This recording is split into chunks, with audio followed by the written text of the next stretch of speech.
내 돈 내놔! 내 피 같은 돈! 나한텐 고기 한 점 안 주더니! 내년이랑 그놈을 요절내고 말 테다 나와! 나와! 당장 나오라고! 도끼 내려놓으세요. 이 돈은 당신 새서방 노잣돈이 아닙니다.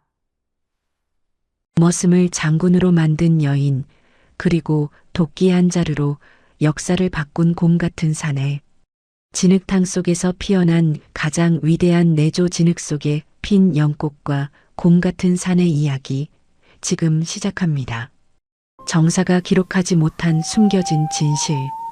이것은 역사와 전설 사이 야담의 기록입니다. 하늘이 무심하게도 차가웠던 광해군 말년의 겨울. 한양 도성의 남대문방, 굶주린 백성들의 한숨소리가 바람에 실려 떠돌던 그 척박한 땅에 유독 사람들의 발길을 붙잡는 허름한 초가집 한 채가 있었습니다.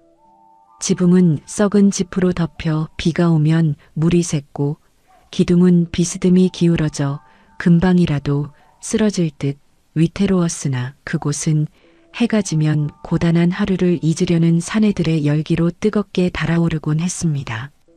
그곳은 주막이었습니다. 허나 땀 냄새와 싸구려 탁주 냄새가 진동하는 그곳을 장안의 내로라 하는 한량들이 구름처럼 찾아드는 까닭은 단돈 몇 푼이면 온몸을 녹여주는 국밥 국물 때문만은 아니었습니다. 사내들의 탁한 눈동자는 김이 모락모락 피어오르는 뚝배기가 아니라 부지런히 술상을 나르는 한 여인의 뒷모습에 못 박힌 듯 고정되어 있었으니 말입니다. 기름때와 흙탕물로 얼룩진 앞치마를 질끈 동여매고 색이 바래 다해진 무명 저고리를 걸쳤건만 그 남루한 옷자락 사이로 언뜻 드러난 여인의 목선은 마치 진흙탕 속에 홀로 피어난 한 송이 백년처럼 시리도록 희고 고왔습니다. 거친 흙바닥을 딛고 서 있어도 그녀의 자태는 마치 구름 위를 걷는 듯 우아했고 국밥 그릇을 내려놓는 손끝의 움직임 하나에도 숨길 수 없는 기품이 흘러넘쳤습니다. 그녀가 바로 이 누추한 주막의 안주인이자 기구한 운명의 소용돌이 한가운데 선 여인 윤씨 부인이었습니다.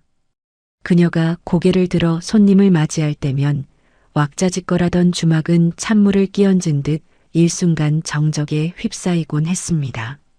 그 눈빛이 어찌나 서늘하고 깊은지 술에 취해 객기를 부리던 거친 왈패들조차 그녀 앞에서는 감히 눈을 마주치지 못하고 마른 침만 꿀꺽 삼킬 뿐이었습니다. 참으로 기이하고도 비통한 일이로다. 내 평생 수많은 여인을 보았으나 저토록 귀티나는 여인이 어찌하여 이런 시정잡배들의 틈바구니에서 국밥을 나르고 있단 말인가. 마치 궁궐 깊은 곳 비단 금침 위에 앉아 있어야 할 귀인을 누군가 몰래 훔쳐다 이 더러운 흙구덩이에 처박아 놓은 것 같지 않은가 말일세. 취객들의 그 은밀한 수군거림은 결코 술김에 내뱉은 헛된 망상이 아니었습니다. 사실 그녀는 이름만 대면 삼척동자도 고개를 숙일 만한 명문가 양반댁의 금지옥엽 외동딸이었습니다. 비단신이 아니면 땅을 밟지 않았고 고운 명주옷이 아니면 몸에 두르지 않았던 그녀. 허나 그녀는 스스로 그 비단길을 걷어차고 가시밭길을 선택했습니다. 운명의 장난처럼 집안의 머슴과 눈이 맞아 야반도주를 감행한 사연 많은 여인이었기 때문입니다.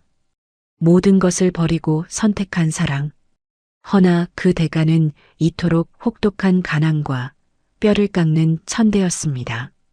그리고 바로 그때 고고한 학 같은 여인의 곁으로 거친 산짐승의 숨소리가 끼어들었습니다. 쿵, 헉헉, 우지끈, 남산만 한 덩치의 덥수룩한 수염, 소뚜껑만 한 손바닥에 박힌 굳은 살이 마치 훈장처럼 갈라지고 터진 의사네. 그는 윤씨 부인의 남편이자 과거 윤씨 가문의 가장 비천한 머슴이었던 마돌석이었습니다. 하지만 지금의 그는 남편이라는 이름만 가졌을 뿐 그저 힘만 세고 요령이라곤 없는 제 마누라가 주인인 주막의 머슴보다 못한 처지였습니다. 그는 땀과 숯검정으로 범벅이 된 얼굴을 소매로 거칠게 훔쳐냈습니다. 그의 눈빛은 아내를 향하고 있었으나 감히 똑바로 쳐다보지도 못한 채 주인에게 꼬리를 흔드는 늙고 병든 강아지처럼 주춤주춤 다가갔습니다. 그의 목소리에는 굶주림보다 더 깊은 아내를 향한 그리움과 면목 없음이 뒤섞여 파르르 떨리고 있었습니다. 임자, 부인, 내 오늘 산더미 같은 장작을 다 패고 십리박 얼어붙은 우물에서 물까지 길어왔소. 팔다리가 끊어질 듯 아프고 배가 등가죽에 붙어 창자가 꼬이는 것 같으니 제발 저 솥단지에 있는 고기 건더기 한 점만 주구려. 남들은 우리 집 장사가 잘 된다고 고기를 씹으며 웃고 떠드는데 어찌하여 주인인 나는 맨날 시래기만 둥둥 떠다니는 맹물국이란 말이오. 남편의 그 애절한 호소는 단순한 투정이 아니었습니다. 그것은 자신의 무능함에 대한 자책이자 사내로서 최소한의 대접을 받고 싶은 처절한 몸부림이었습니다. 허나 윤 씨 부인의 표정은 싸늘하기 그지없었습니다. 그녀는 국자를 쥔 손을 잠시 허공에 멈추었으나 이내 차가운 눈빛으로 남편을 내려다보았습니다.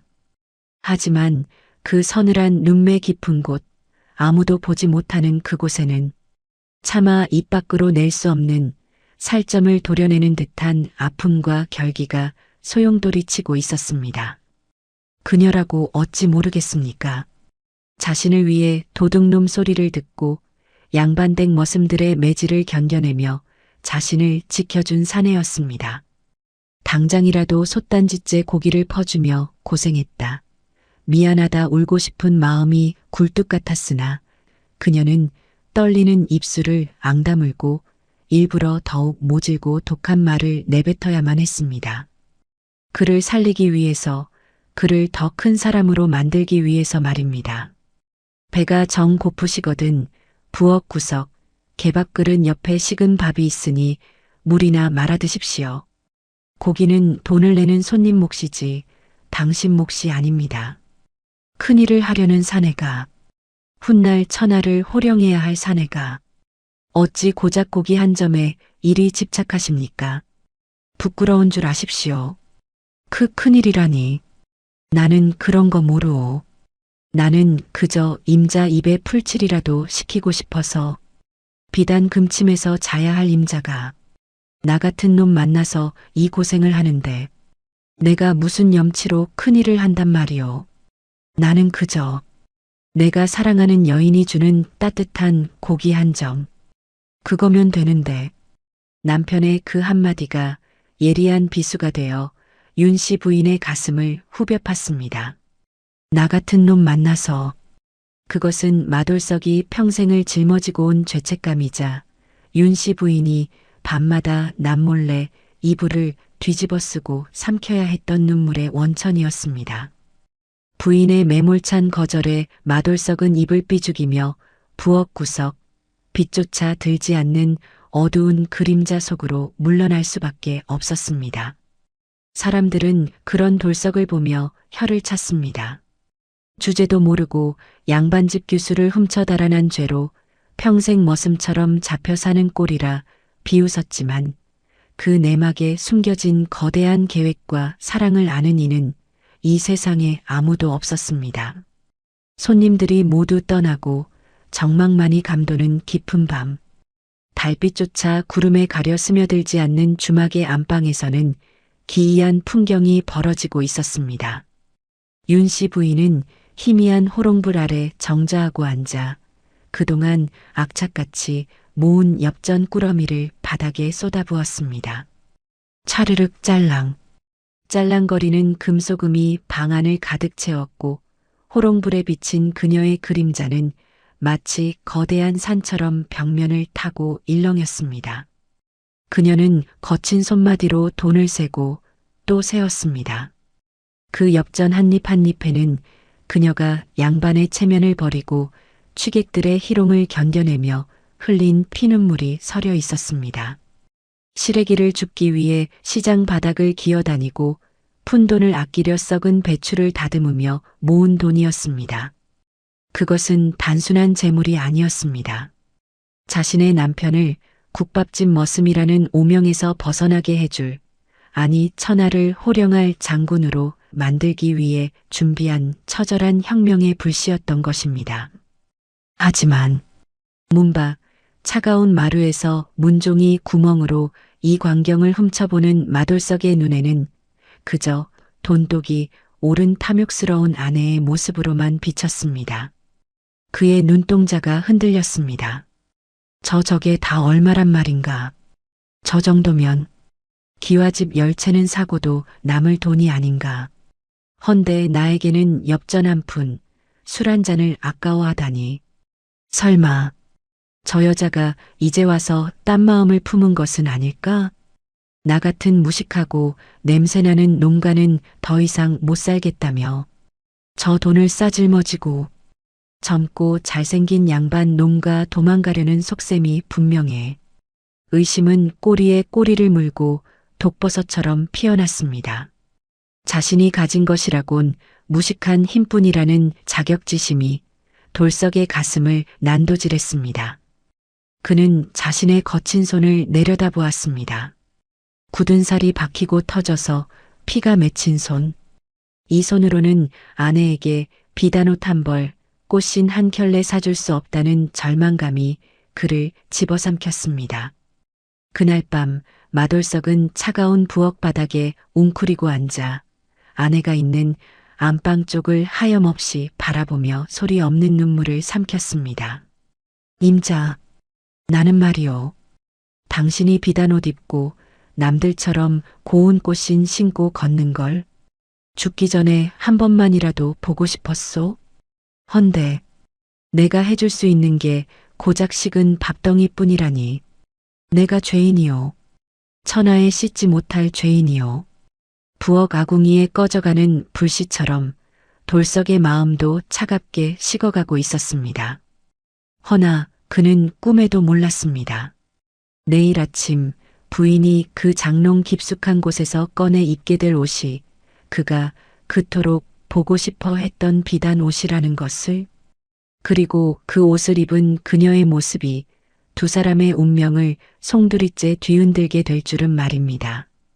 이튿날 동이 트기도 전인 새벽, 밤새 한숨도 못 자고 부엌에서 웅크린 채 쪽잠을 자던 마돌석은 안방 문이 열리는 소리에 화들짝 놀라 눈을 떴습니다. 그리고 눈앞에 펼쳐진 믿지 못할 광경에 숨조차 쉴 수 없었습니다. 문지방을 넘어 나오는 여인. 국밥집 주모의 허물은 온데간데였고 눈이 시릴 정도로 붉은 비단 치마에 옥색 저고리를 곱게 차려입은 영락없는 대가집 마님이 서 있었습니다. 머리에는 옥비녀를 꽂고 발에는 고운 꽃신을 신은 그녀의 모습은 돌석이 그토록 꿈에서나 그리던 바로 그 모습이었습니다. 이 임자, 부인? 그 옷은 대체 어디를 가시려고 이리 곱게 차려입으셨소? 돌석의 물음에도 윤씨 부인은 눈길조차 주지 않았습니다. 그녀는 품속에 밤새 세어둔 엽전과 금덩이가 든 묵직한 붉은 주머니를 단단히 갈무리한 채 차가운 목소리로 일갈했습니다. 내 잠시 다녀올 곳이 있으니 가게나 잘 지키고 계십시오. 허튼 짓 말고 손님들에게 술이나 많이 퍼주지 마십시오. 또각또각. 그녀는 뒤도 돌아보지 않고 마치 낯선 여인처럼 차갑게 대문을 나섰습니다. 멍하니 서 있던 돌석의 가슴 속에서 지난밤의 의심이 거대한 불길처럼 타오르기 시작했습니다. 비단옷, 돈주머니, 그리고 차가운 눈빛, 모든 것이 확실해 보였습니다. 그녀는 떠나는 것이었습니다. 이 누추하고 냄새나는 남편을 버리고 돈과 함께 새로운 삶을 찾아 떠나는 것이라 확신했습니다. 안 돼, 안 돼. 이대로 보낼 수는 없어. 내 눈에 흙이 들어가기 전엔 절대 못 보낸다. 돌석은 허리춤에 시퍼런 손도끼를 꽂아 넣었습니다. 그의 눈은 배신감과 질투로 인해 짐승처럼 붉게 타오르고 있었습니다. 사랑이 깊었던 만큼 증오도 깊은 법. 그는 도끼자루를 꽉 쥐고 그림자처럼 아내의 뒤를 밟기 시작했습니다. 그 길이 피비린내 나는 파국으로 향하는 길인지 아니면 새로운 역사를 쓰는 길인지도 모른 채 말입니다. 한양의 아침 장터는 치열한 삶의 전쟁터였습니다. 물건을 팔려는 자들의 고함과 한 푼이라도 깎으려는 자들의 실랑이가 뒤엉켜 거대한 소용돌이를 만들고 있었습니다. 허나 그 북새통 속에서도 마돌석의 눈에는 오직 하나, 인파를 가르며 걸어가는 붉은 비단 치마의 자락만이 선명하게 박혀 있었습니다. 그는 마치 죄인처럼 혹은 먹잇감을 노리는 굶주린 늑대처럼 몸을 잔뜩 웅크린 채 아내의 뒤를 밟았습니다. 사람들의 어깨에 치이고 발이 밟혀도 그는 아픔조차 느끼지 못했습니다. 그의 온 신경은 저 멀리 앞서가는 아내 윤씨 부인에게 곤두서 있었기 때문입니다. 또각또각, 저벅저벅, 참으로 기이한 광경이었습니다. 앞서가는 윤씨 부인의 걸음걸이는 구름 위를 걷는 듯 우아했고 스쳐 지나가는 사람들조차 그녀의 기품에 놀라 귀를 터주었습니다. 마치 시궁창에서 방금 건져 올린 보석처럼 그녀는 이 흙먼지 날리는 장터와는 전혀 어울리지 않는 고귀한 빛을 뿜어내고 있었습니다. 반면 그 뒤를 쫓는 마돌석의 꼴은 처참하기 그지없었습니다. 숯검정이 묻은 얼굴, 찢어진 무명 옷, 허리춤에 꽂은 시퍼런 도끼. 그는 영락없는 도망 노비 아니면 사람을 해하러 가는 산적의 형상이었습니다. 돌석은 침을 꿀꺽 삼켰습니다. 거리가 좁혀질수록 두 사람 사이에 넘을 수 없는 신분의 벽이 거대한 성벽처럼 느껴져 숨이 턱턱 막혀왔습니다.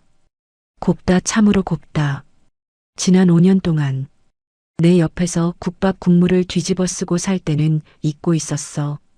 저 여자가 원래 저렇게 빛나는 사람이었다는 걸.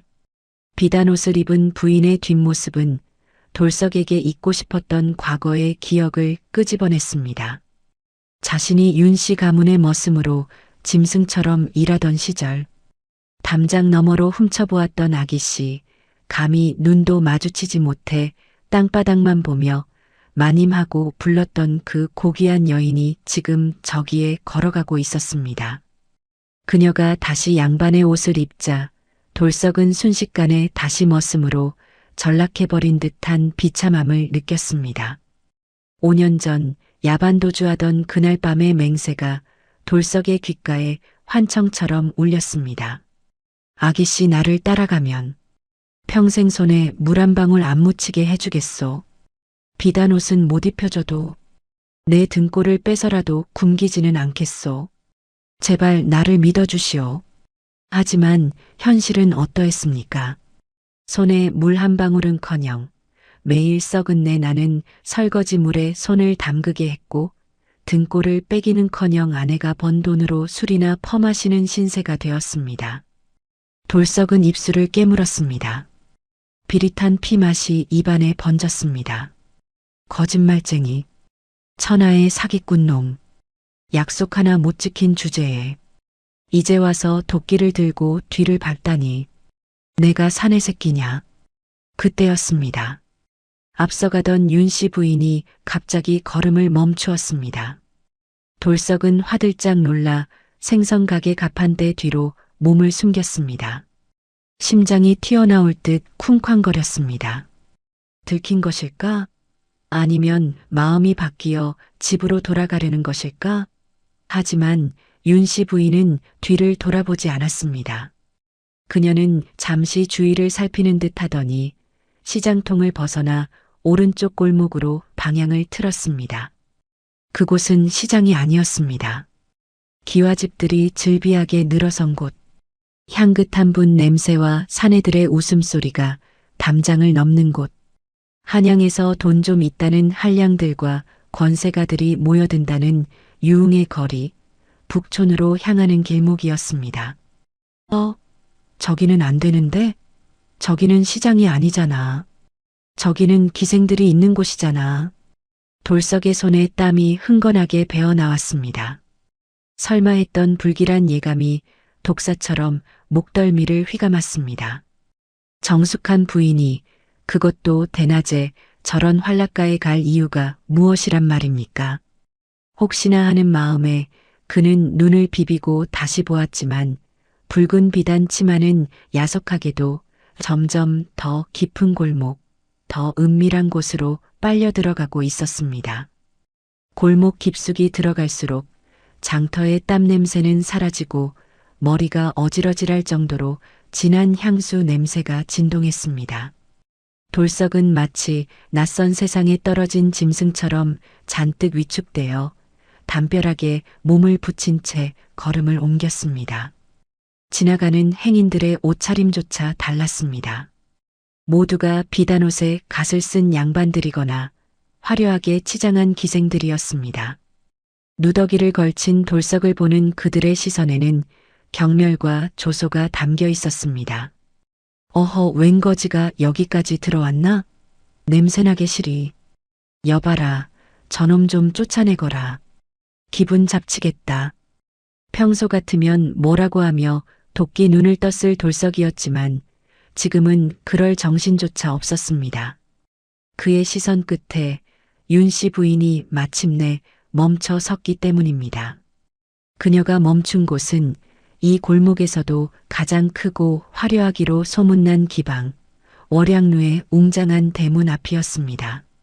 용머리가 조각된 기둥, 오색 찬란한 단청, 그리고 그 안에서 흘러나오는 사내들의 호탕한 웃음소리. 돌석은 자신의 눈을 의심했습니다. 아니야. 그럴 리 없어, 내 마누라가. 내 임자가 저런 곳에 들어갈 리가 없어. 하지만 현실은 잔인했습니다. 윤씨 부인은 망설임 없이 아주 익숙한 듯 월양루의 문지기에게 무언가를 건넸습니다. 그것은 엽전이었습니다. 해해 어서 오십시오. 마님, 기다리고 계십니다. 기다리고 계십니다. 문지기의 그 한마디가 돌석의 이성을 산산조각 냈습니다. 기다린다고? 누가? 대낮부터 기생집 안방에서 내 마누라를 기다리는 놈이 있단 말인가? 그녀가 품속에 소중히 안고 갔던 그 엽전 꾸러미가 설마 그놈을 위한 것이었단 말인가? 이 천하의 요물 같으니라고 내 뼈 빠지게 장작 패서 번 돈을 어떤 놈 주둥이에 털어넣으러 가는 거야. 그동안 나한테 쌀쌀맞게 굴던 게 다 저 안에 딴 서방을 둬서였어? 배신감은 순식간에 사리로 변했습니다.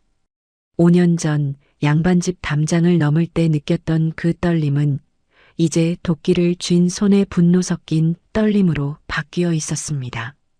그는 더 이상 아내를 쫓는 남편이 아니었습니다. 자신의 순정을 짓밟은 배신자를 처단하러 온 심판자였습니다. 윤씨 부인이 대문 안으로 사라지고 육중한 문이 닫혔습니다. 돌석은 닫힌 대문 앞으로 비틀거리며 다가갔습니다. 그의 손은 허리춤에 꽂힌 도끼자루를 꽉 움켜쥐고 있었습니다. 손마디가 하얗게 질릴 정도로 그의 거친 호흡이 차가운 허공에 하얀 입김을 토해냈습니다. 그래, 어디 한번 갈 때까지 가보자. 어떤 놈인지. 내 오늘 그놈의 낯짝을 보고 내년이 그토록 아끼던 그 비단 옷을 내 피로 붉게 물들여주마. 도끼를 든 곰 같은 사내 마돌석. 그가 한양 최고의 기방 월양루의 담장을 노려보며 살기를 뿜어내고 있었습니다. 과연 그 문 너머에는 그가 상상하는 추잡한 사통이 기다리고 있을까요? 아니면 그가 감히 상상조차 할 수 없는 거대한 역사의 소용돌이가 도사리고 있을까요? 폭풍전야. 고요한 대문 너머로 운명의 주사위는 이미 던져졌습니다. 월양루. 달의 향기가 머무는 누각이라는 아름다운 이름과는 달리 그곳은 한양 바닥에서 돈과 권력을 쥔 사내들의 욕망이 가장 노골적으로 꿈틀거리는 복마전이었습니다. 높게 솟은 소슬대문은 마치 거대한 괴물의 입처럼 굳게 닫혀 있었고 그 안에서는 대낮임에도 불구하고 세상을 비웃는 듯한 요염한 가야금 선율과 여인들의 간드러지는 웃음소리가 담장을 넘어 흘러나오고 있었습니다. 대문 앞에 선 마돌석은 고개를 들어 그 위압적인 현판을 올려다보았습니다. 그의 눈에는 그 화려한 단청이 마치 자신 같은 천한 놈은 감히 범접조차 할 수 없다는 듯 비웃는 거대한 성벽처럼 보였습니다. 5년 전 윤씨 가문의 담장을 넘을 때 느꼈던 그 떨림과는 달랐습니다. 그때는 사랑을 위해 넘었으나 지금은 그 사랑을 제 손으로 도륙내기 위해 이 문을 넘어야 했습니다. 그래, 여기가 내가 꿈꾸던 세상이라 이거지. 시래기 국 냄새 대신 분 냄새가 나고 썩은 집 냄새 대신 술 냄새가 진동하는 곳. 내가 곰처럼 미련해서 몰랐구나. 내가 원래 이런 곳에 어울리는 꽃이라는 걸. 돌석은 허리춤에 꽂힌 손도끼를 다시 한번 고쳐쥐었습니다. 차가운 쇠붙이의 감촉이 손바닥에 땀과 뒤섞여 끈적거렸습니다. 그는 심호흡을 할 필요도 망설일 이유도 없었습니다. 그의 이성은 이미 아내가 대문 안으로 사라진 순간 산산조각이 나버렸으니까요. 황후직근 의학 뭐야? 천하장사 마돌석의 발길질 한 번에 경고하던 월양루의 대문이 지푸라기처럼 떨어져 나갔습니다. 안쪽에서 낄낄거리며 잡담을 나누던 문지기들이 혼비백산하여 나동그라졌습니다. 먼지가 자욱하게 피어오르는 대문 사이로 숯검정을 뒤집어 쓴 거대한 곰 한 마리가 씩씩거리는 콧김을 뿜으며 걸어 들어왔습니다.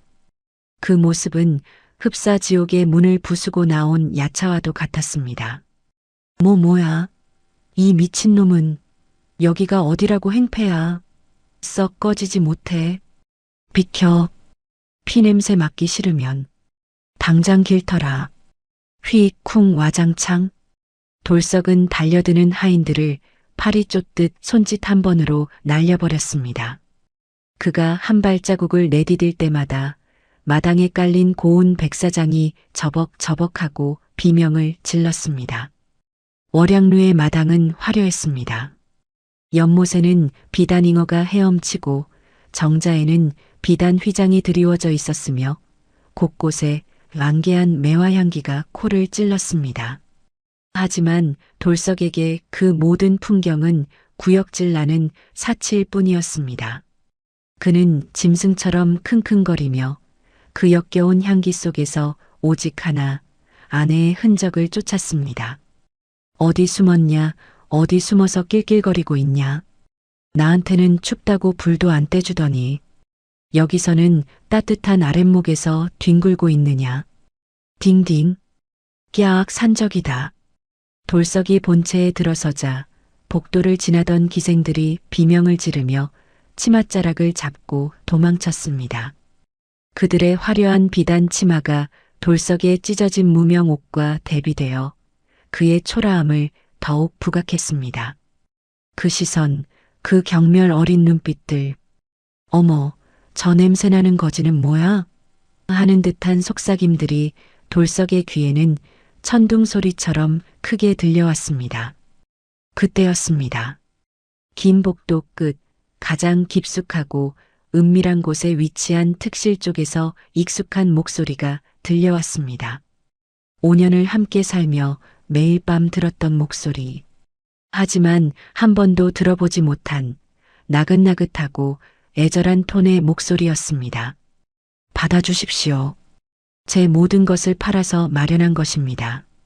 부족하다면 제 목숨이라도 얹겠습니다. 돌석의 발걸음이 그 자리에 못 박힌 듯 멈춰 섰습니다. 제 모든 것을 팔았다. 목숨이라도 얹겠다.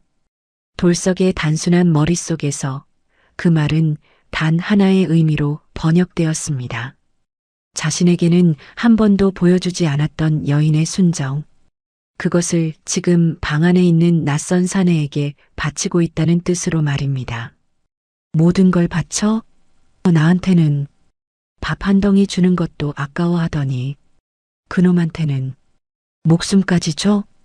돌석의 눈에서 뜨거운 눈물이 툭 하고 떨어져 도끼날 위로 번졌습니다. 그것은 분노였으나 동시에 감당할 수 없는 패배감이었습니다. 자신은 아무리 노력해도 줄 수 없었던 양반의 삶, 비단 옷, 화려한 방. 저 방 안에 있는 놈은 그 모든 것을 가졌기에 자신의 부인을 빼앗아갈 자격이 있다고 생각하니 미칠 것만 같았습니다. 그 열등감이 돌석을 괴물로 만들었습니다. 드르륵, 저벅저벅. 그는 이제 걷지 않았습니다. 상처 입은 짐승처럼 울부짖으며 복도를 달리기 시작했습니다. 그의 발에 밟힌 마루장이 쩍쩍 갈라졌고 길을 막는 병풍들은 종이장처럼 찢겨나갔습니다. 그의 목표는 단 하나. 저간들어지는 목소리가 들러오는 방문, 그 너머에 있는 놈의 목덜미였습니다. 하하, 부인의 정성이 참으로 갸륵하오. 내 이 은혜는 결코 잊지 않으리다. 이리 가까이 오시오. 내 자세히 좀 봅시다. 이 개 같은 놈들, 내 마누라한테 손대지 마라. 와장창창 돌석의 도끼가 허공을 가르며 육중한 방문을 정통으로 내리찍었습니다. 나무 문짝이 비명을 지르며 박살났고 방 안의 풍경이 뽀얀 먼지와 함께 드러났습니다. 돌석은 도끼를 든 채 붉게 충혈된 눈으로 방 안을 쏘아보았습니다. 그의 거친 숨소리가 방 안의 정적을 찢어발겼습니다. 어떤 놈이냐? 내 피 같은 돈으로 호강하는 놈이, 내 마누라를 꼬드긴 놈이, 대체 어떤 놈이냐고. 먼지가 서서히 가라앉자 방 안의 모습이 선명하게 드러났습니다. 돌석이 상상했던 술에 취해 뒹구는 남녀의 모습은 없었습니다. 술상은 이미 엎어졌으나 붉은 비단 치마를 입은 윤씨 부인은 흐트러짐 없는 자세로 꼿꼿하게 앉아 있었고 그녀의 맞은편에는 기생이 아니라 서리빨 같은 눈빛을 한 두 명의 사내가 칼자루를 쥔 채 돌석을 노려보고 있었습니다. 그리고 방바닥에는 돌석이 생각했던 이불 대신 조선 팔도가 그려진 거대한 지도와 붉은 주머니에서 쏟아진 황금 덩어리들이 어지럽게 흩어져 있었습니다. 지금 여기서 뭐 하시는 겁니까? 도끼를 든 곰 같은 사내와 지도를 펴놓은 귀부인, 그리고 칼을 쥔 정체불명의 사내들. 돌석의 복수는 시작되기도 전에 예상치 못한 거대한 벽에 부딪히고 말았습니다. 이 기묘한 삼자대면의 끝은 과연 파국일까요? 아니면 새로운 운명의 시작일까요? 술술판이 아니네. 천하장사 마돌석의 도끼질 한 번에 경고하던 월양루의 특실 문짝은 비명을 지르며 산산조각이 났습니다. 부서진 나무 파편들이 허공에 흩날리고 자욱한 먼지가 방 안을 뒤덮었습니다. 그 혼돈의 한가운데 도끼를 치켜든 마돌석은 붉게 충혈된 눈으로 방 안을 쏘아보며 거친 숨을 몰아쉬었습니다. 금방이라도 누군가의 목을 칠 기세였으나 그의 눈동자는 갈 곳을 잃고 심하게 흔들리고 있었습니다. 그가 상상했던 지옥도, 그러니까 벌거벗은 남녀가 술에 취해 뒹구는 추잡한 치정의 현장은 그곳에 없었기 때문입니다. 술상은 이미 엎어졌으나 바닥에 뒹구는 것은 술병이 아니라 묵직한 조선 팔도 지도였고 기생들이 앉아 있어야 할 자리에는 서리빨 같은 눈빛을 한 두 명의 사내가 칼자루를 쥔 채 이곰 같은 침입자를 노려보고 있었습니다. 그리고 그들 중앙에 마치 전장의 장수처럼 위엄 있게 앉아 있는 여인. 바로 마돌석의 아내 윤씨 부인이었습니다. 그녀는 도끼를 든 남편을 보고도 비명을 지르거나 도망치지 않았습니다. 오히려 먼지가 가라앉기를 기다렸다는 듯 천천히 자리에서 일어나 남편에게 다가갔습니다. 그녀의 비단 치맛자락이 바닥에 쓸리는 소리가 돌석의 귓가에는 마치 천둥 소리처럼 크게 들려왔습니다. 지금 여기서 뭐 하시는 겁니까? 도끼는 산에서 나무 팰 때나 쓰라고 쥐어준 것이지. 귀한 손님들 앞에서 춤추라고 준 것이 아닙니다.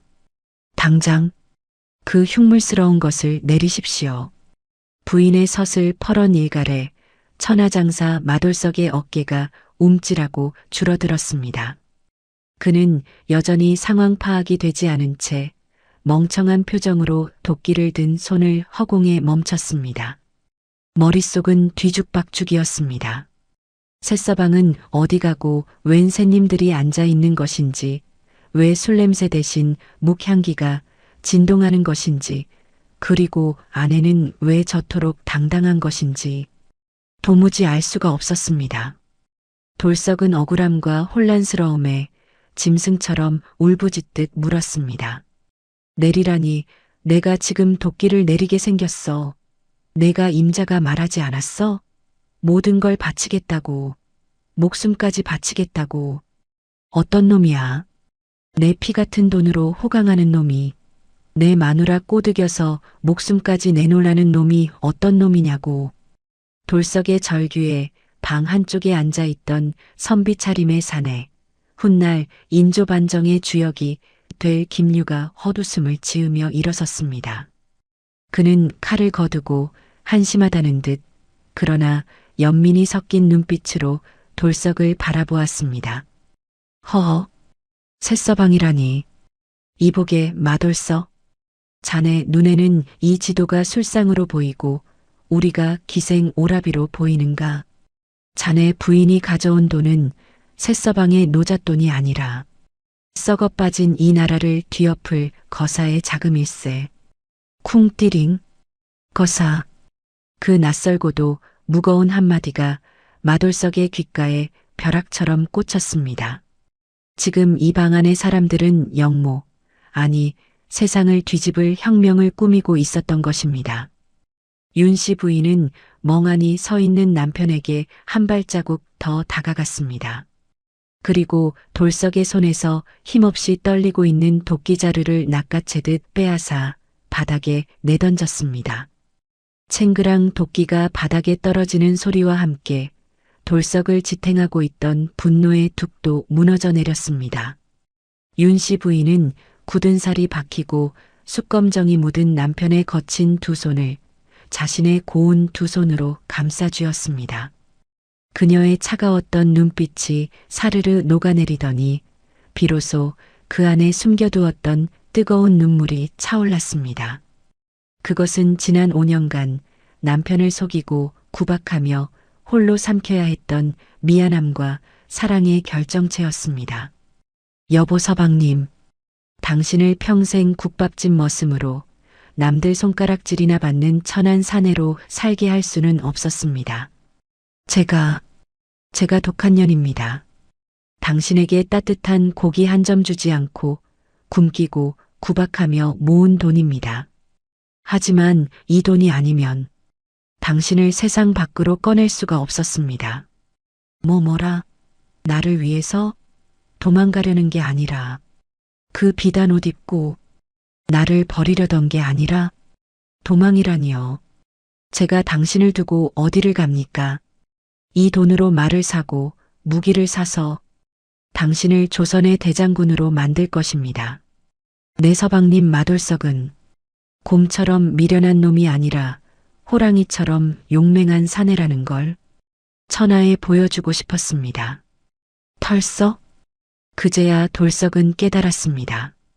아내가 밤마다 새던 그 엽전 꾸러미는 탐욕이 아니라 못난 남편을 향한 피눈물 나는 헌신이었음을, 자신이 고기 한 점 안 준다고 투정 부릴 때 아내는 목숨을 걸고 영모의 길로 들어서고 있었음을, 자신의 좁쌀만 한 의심이 태산 같은 아내의 사랑을 모욕했음을 깨달은 순간 마돌석은 다리에 힘이 풀려 그 자리에 털썩 주저앉고 말았습니다.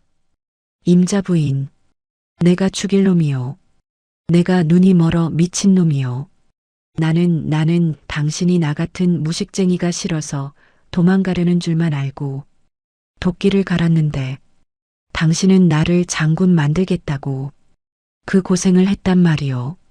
아이고, 천하장사라 불리던 거구의 사내가 어린아이처럼 엉엉 울기 시작했습니다. 그 울음소리는 기방의 화려한 벽을 뚫고 담장 너머 하늘까지 닿을 듯 처절했습니다. 그것은 오해가 풀린 안도감이자 아내의 깊은 뜻을 헤아리지 못한 못난 사내의 참회였습니다.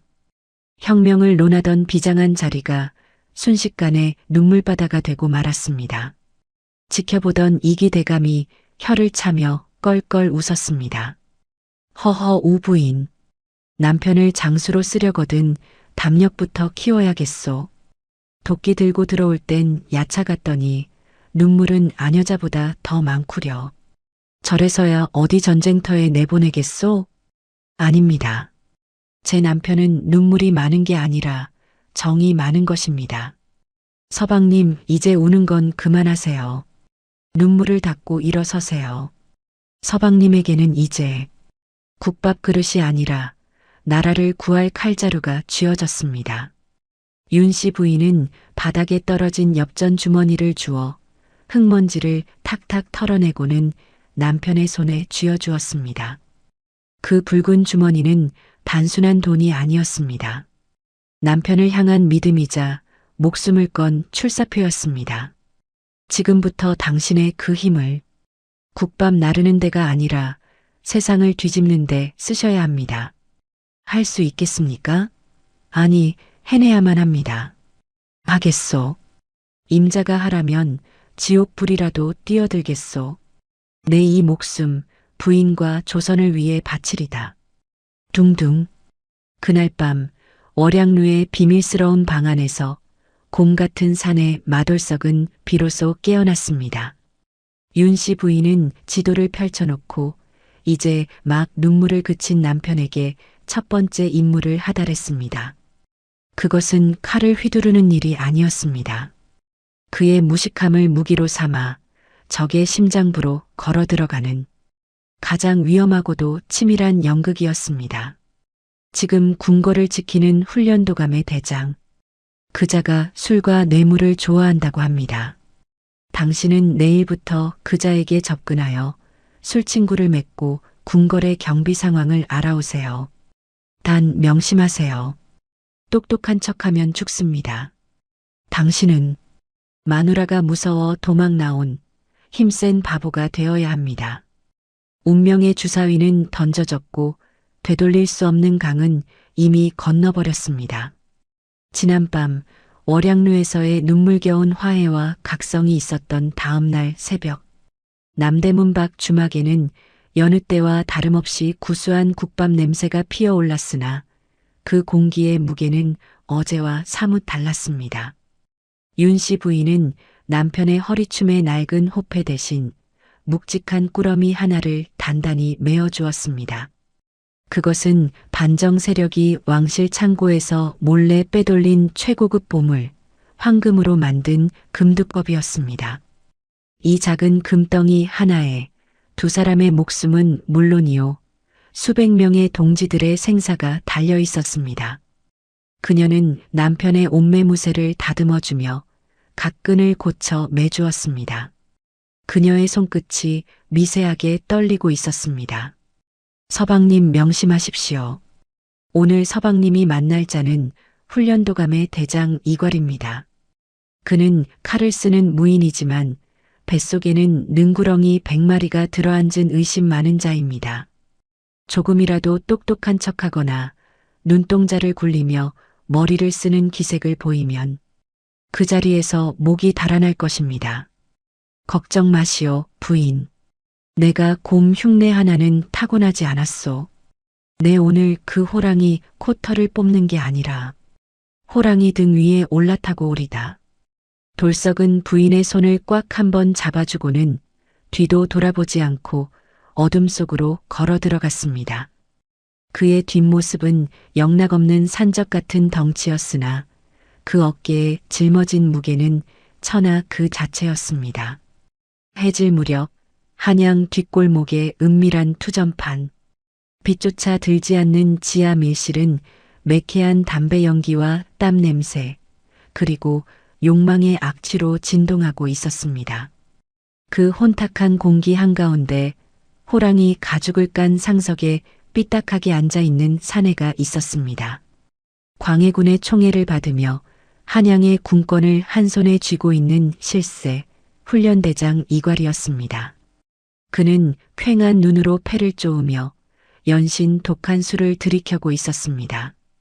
그의 눈빛은 굶주린 맹수처럼 번들거렸습니다.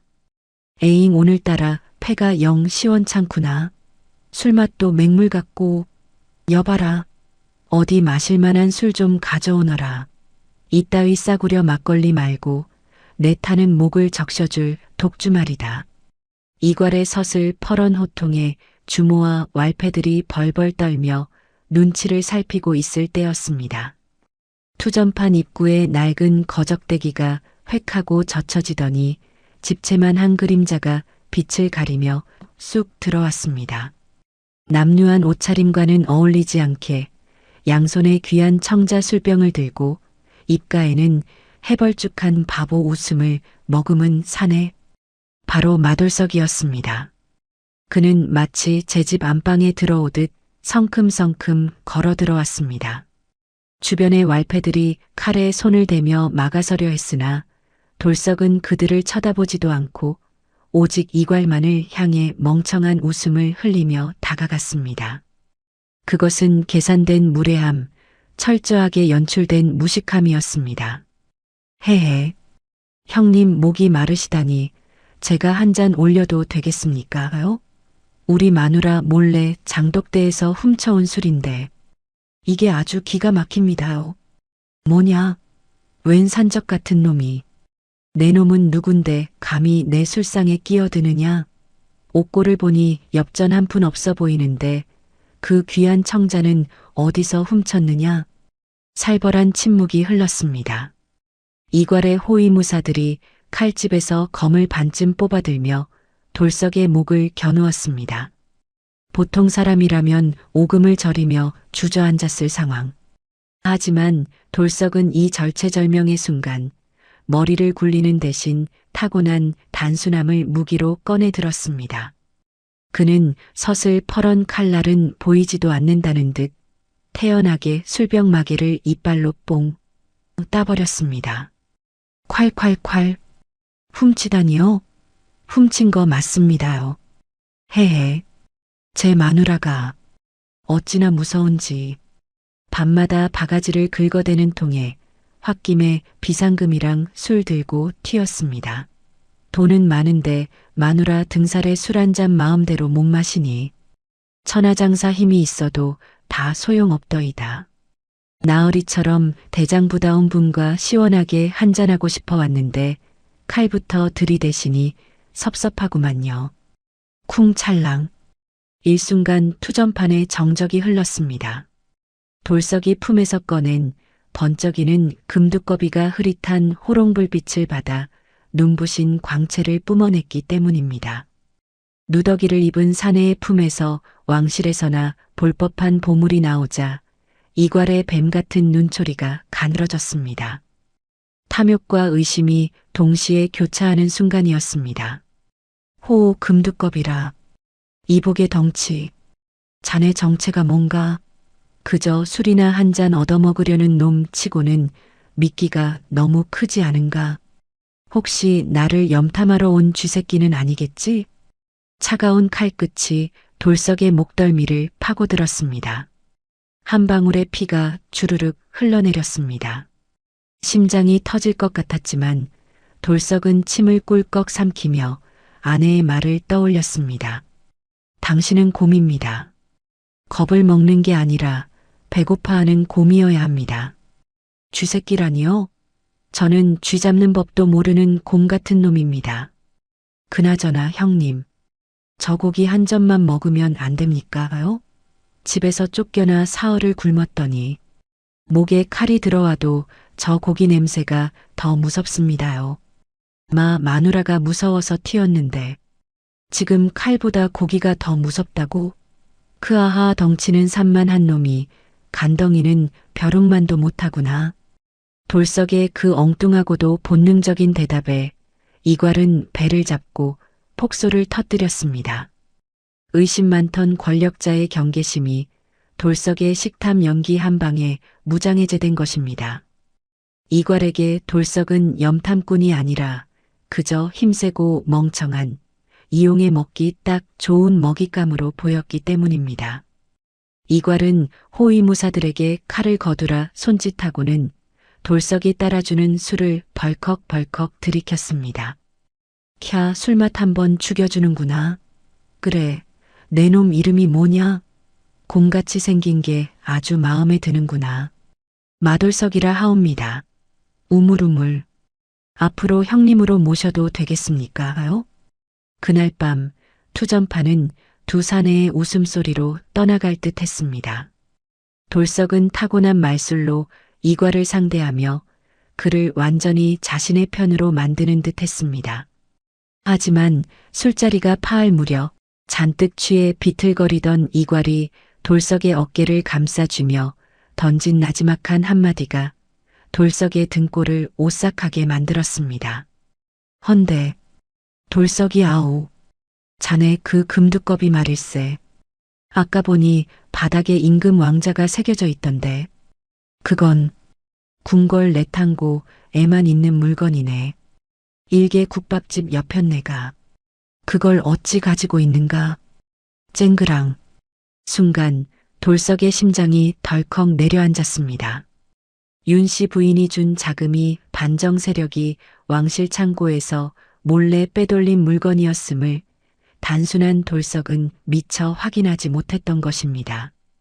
취한 듯 흐리멍덩하던 이괄의 눈빛이 다시금 매섭게 빛났습니다.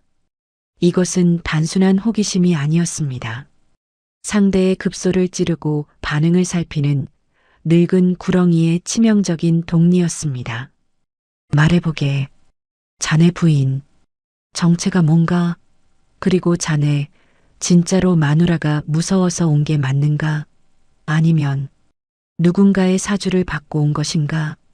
대답 한마디에 역모가 드러나고 자신뿐만 아니라 아내와 김유대감 그리고 수백 명 동지의 목이 날아갈 수 있는 절체절명의 위기.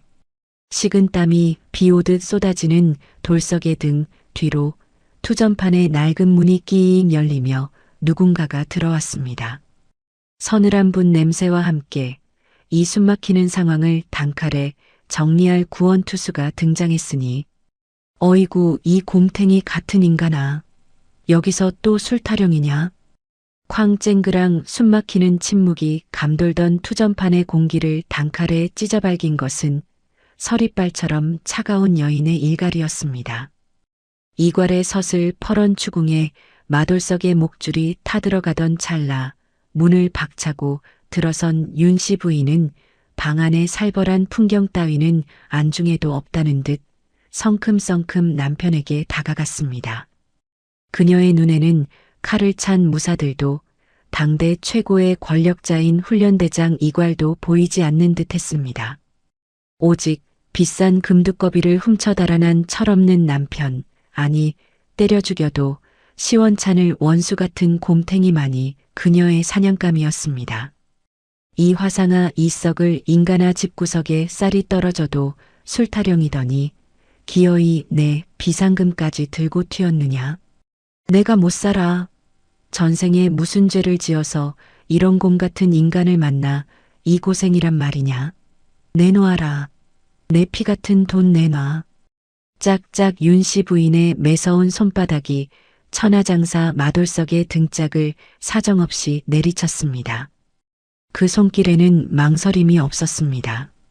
살살 때리는 척했다가는 저 눈치 빠른 늙은 구렁이 이괄에게 단박에 들킬 것이 뻔했기 때문입니다. 조금 전까지 이괄과 형님 동생하며 호기를 부리던 돌석은 순식간에 쥐구멍을 찾는 생쥐꼴이 되어 비명을 질러댔습니다. 그 모습은 영락없이 마누라 등살의 길을 못 펴는 한심하고 덩치 큰 머슴 그 자체였습니다. 아이고 부인 사람 살려. 귀 떨어지겠소. 아니 형님. 뭐하시오? 말려주시오. 나 맞아 죽소. 갑작스러운 부부싸움, 아니 일방적인 구타에 넋이 나간 이괄은 엉겁결에 칼자루를 놓았습니다. 영모를 의심하여 잔뜩 나를 세우고 있던 그의 눈빛이 어이없다는 듯 황당함으로 바뀌기 시작했습니다. 그때 윤씨 부인이 돌석의 품을 뒤져 금두꺼비를 낚아채더니 도끼 서린 눈으로 이괄을 쏘아보았습니다. 그녀는 마치 제 새끼를 지키려는 암사자처럼 당대 최고의 무장 앞에서 한치도 물러서지 않았습니다. 나으리는 또 니십니까? 멀쩡한 남의 남편 꼬드겨서 노름판에 앉힌 게 댁이요? 관상기색을 보니 나랏밥 먹는 분 같은데 백성들 고열을 짜내서 이런 데다 뿌리고 다니시는 겁니까? 이 인연이 감히 대장군 앞에서 주둥이를 놀려 베라 베어 안 그래도 이 화상 때문에 속 터져 죽겠는데 차라리 죽여라. 대신 내 남편이 쓴 술값은 10원 한 장 못 내주니 그리 아시오. 서슬 퍼런 포도대장도 벌벌 떤다는 훈련대장에게 대놓고 삿대질을 해대는 여인. 그 당돌함과 억척스러움에 이괄은 말문이 막혔으나 한편으로는 묘한 호기심이 일었습니다. 그는 손을 들어 무사들을 제지하고 헛기침을 하며 아까의 그 의심스러운 질문을 다시 던졌습니다. 아직 그의 의심, 왕자가 새겨진 금두꺼비에 대한 의혹은 풀리지 않았기 때문입니다. 허허 여복의 주모. 말버릇이 과하구먼. 내 자네 남편을 꼬드긴 게 아니라 자네 남편이 훔쳐온 그 금두꺼비가 신기해서 보고 있었네. 헌데 그 바닥에 새겨진 임금 왕자는 어찌 설명할 텐가. 그건 궁궐 내탕고 물건이 아닌가. 두둥. 다시금 날아든 치명적인 질문. 마돌석은 숨을 멈췄습니다. 바닥에 엎드린 그의 등줄기로 식은땀 한 방울이 뱀처럼 기어 내려갔습니다. 여기서 말 한마디라도 잘못하면 세 사람의 목이 저작거리에 걸릴 판이었습니다. 하지만 윤씨 부인은 눈 하나 깜짝하지 않았습니다. 오히려 그녀는 코웃음을 치며 세상 물정 모르는 양반을 비웃듯 걸걸하게 받아쳤습니다. 흥왕자요? 나으리도 참 높은 자리에 계셔서 그런가 세상 물정 모르십니다. 요즘 한양 바닥에 굴러다니는 게 궁궐 물건인 거 정말 모르십니까? 뭐라? 내 시놈들이 도박 빚 갚는다고 들고 나오고 궁녀들이 패물함 털어서 내다 파는 게 요즘 세태 아닙니까? 저작거리 돈놀이하는 잠오정가에 가보십시오. 용문이 그려진 요강부터 왕비 마마가 쓰던 비녀까지 널리고 널렸습니다. 국밥집 하는 제가 돈 대신 맡아놓은 물건 족보까지 따져야 합니까? 제 눈엔 그저 밀린 술값으로밖에 안 보이는데요. 이게 죄라면 나라 단속 못한 나으리들 죄지 먹고 살려고 발버둥 친 제 죄입니까? 윤씨 부인의 대답은 거침이 없었습니다. 그녀는 궁궐의 보물조차 돈으로 거래된다는 한간의 소문을 기가 막히게 역이용했습니다. 자신이 가진 금두꺼비를 영모의 증거가 아닌 그저 돈 욕심에 눈먼 장사치의 담보물로 완벽하게 둔갑시킨 것입니다. 이괄은 그녀의 눈을 뚫어져라 쳐다보았습니다. 거짓을 말하는 자의 눈동자는 흔들리기 마련이나 그녀의 눈에는 오직 돈에 대한 집착과 남편에 대한 분노만이 이글거리고 있었습니다. 그 순간 이괄의 머릿속에서 영모라는 단어가 지워지고 그 자리에 탐욕스럽고 기센 아줌마라는 인식이 박히고 말았습니다. 으하하 으하하하. 맞다 맞아내신 놈들이 나라를 말아먹고 있지. 썩을 대로 썩었어. 여장부로다 여장부야. 이런 호랑이 같은 마누라를 데리고 사니 자네 남편이 곰인 척하고 살 수밖에. 이괄은 배꼽을 잡고 웃으며 경계심을 완전히 거두었습니다. 그의 눈에 마돌석은 더 이상 위험한 존재가 아니었습니다. 그저 마누라가 무서워 도망쳐 나온 힘 좋고 멍청한 호구.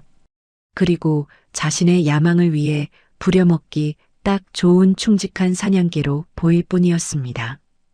이괄은 아직도 바닥에 엎드려 있는 돌석의 어깨를 툭툭 치며 호탕하게 제안했습니다. 이보게 아오. 자네 집에 들어가기 싫지? 저런 마누라 등살에 사느니 차라리 전쟁터가 낫지 않겠는가? 저 전쟁터요? 내 밑으로 들어와라. 훈련도감의 군간이 되면 집에도 안 들어가도 되고 술도 실컷 마실 수 있다.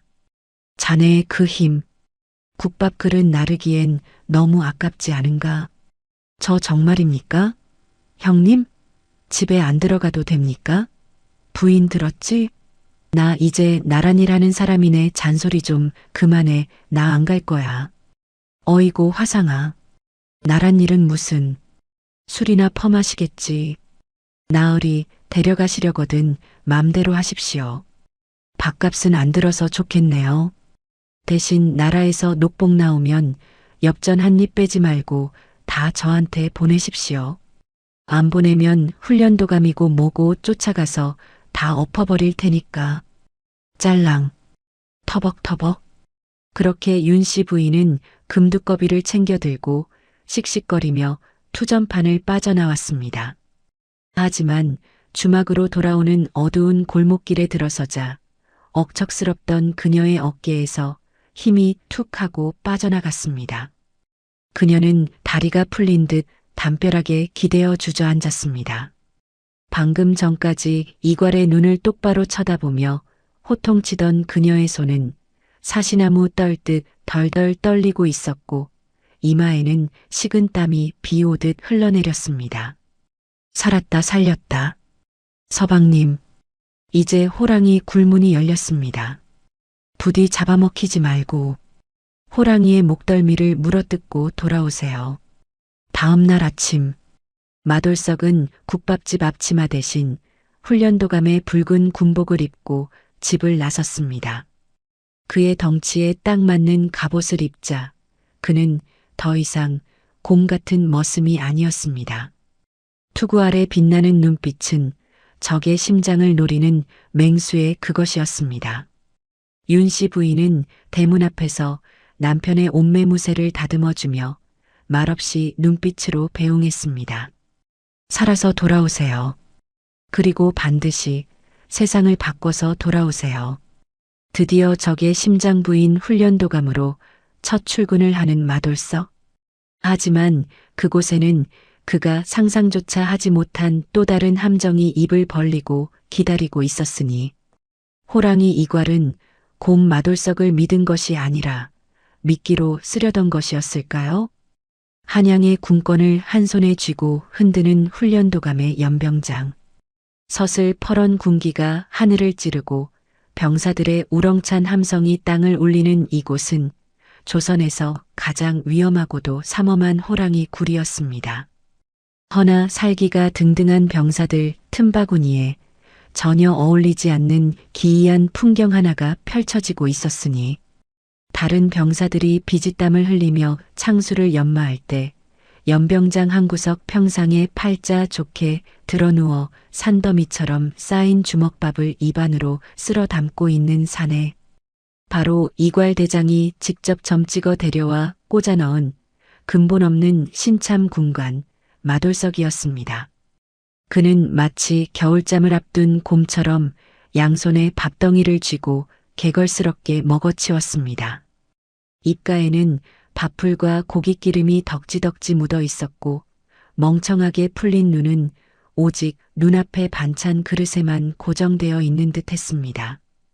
그 한심한 꼴을 지켜보던 병사들은 혀를 차며 수군거렸습니다.